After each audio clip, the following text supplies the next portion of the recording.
Hey guys, today we would like to explain how you can install the CNC lever for Husqvarna 701 or KTM 690 Enduro.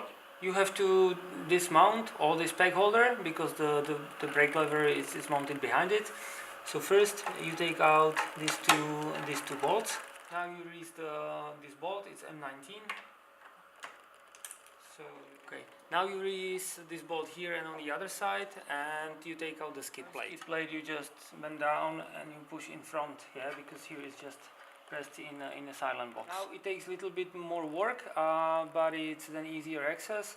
You release these two bolts and you put away the brake cylinder. Yeah, the other option, if you are too lazy, leave it there, and you take it like this, and you have to release the bolts, one bolt, second bolt, and you have to unhook the spring from the rear pedal.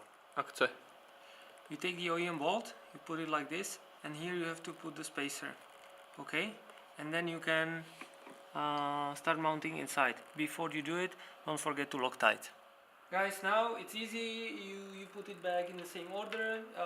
You lock tight. We recommend you lock tight these bolts, yeah, and you tie them back. And it's done actually, yeah. Then of course you adjust the brake lever to your foot as you are used to, and it's done.